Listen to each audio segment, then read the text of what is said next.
Chapter 7, First Spanish Methodist Church. Dios te bendiga. Dios te bendiga. Hermano, Dios te bendiga. Hermano. God bless you. God bless you, sister. God bless you, brother. 3 God bless yous, and nobody had even sneezed yet. We were at the First Spanish Methodist Church on 111th and Lexington, where you were blessed 50 times if you were blessed once. Whenever someone got up to read a passage from the Bible, the congregation was blessed. And somebody was always yelling, Hallelujah! You never knew where a Hallelujah would pop up. Hallelujah could come from behind you, in front of you, or even from right next to you. Mommy was too uptight to yell out hallelujah, though she did like to bless all over the place and happily stood up, then sat down the 50,000 times the pastor asked us to.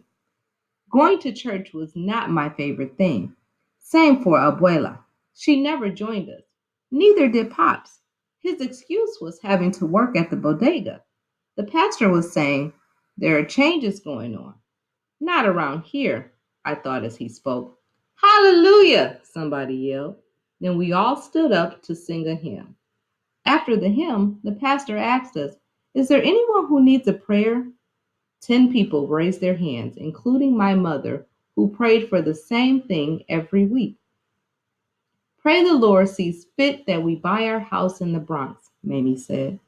Everybody else took a turn saying what he or she wanted most out of life. Pray that my wife's varicose veins go away. Pray that my son doesn't do drugs. Pray for my son in Vietnam. Pray so this is over and I can get out of here. Mine was the only prayer answered almost immediately. It was finally over and we left church. On our way home, we saw something funny. Young boys sweeping the street with pink and blue house brooms. They were filling up trash bags and placing them on the corners nearby or on top of the already overflowing trash baskets. It was disgusting. Some boys were handing out flyers. Mamie, look, I said. Hippies, she sniffed and grabbed my hand. I pulled my hand out of hers and lagged behind so I could get a flyer from the tall boy with kinky hair and sunglasses. I grabbed the flyer and put it in my pocket. When we got to our bodega, Don Juan, Senor Corduroy, and 2 men I didn't know were all inside staring up at the television set. Pops was behind the counter. Abuela stood on a milk crate, turning the channel on the TV. There's never anything good on television, Pop said. See, all bad news, said Abuela, winking at Don Juan. Landing on the moon was good news, he offered, smiling at her the whole time. And now my grandmother was flinging her hair around. They were flirting. Good for who? Asked Abuela. They can go to the moon, but they cannot clean up El Barrio? Hey, that's why those guys are sweeping up outside, said Don Juan. I listened. I wanted to know who those boys were. Don Juan said, you know, we were playing dominoes the other week and this kid with long hair who could hardly speak Spanish asked us that what we thought the neighborhood needed. Oh, yes, I remember, said Senor Cordero slowly. We told him we needed to get this garbage off the streets. He looked really surprised. I never saw that kid around here, but I think he is a college student or something. I think they all are, added Don Juan.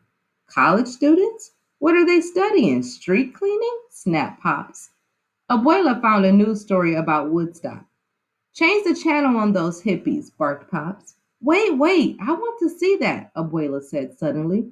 I want to see about that Woodstock. On the screen was a bunch of young people freely swaying to rock and roll music. I heard all about those hippies at that concert, she said. Look, it was raining and they are all still singing and dancing. And going crazy, said Pops, glaring at Abuela, forcing her down off the crate and climbing up himself to turn the channel on the TV. Those hippies running around son sucios, dirty. You're not going to tell me they are doing something nice.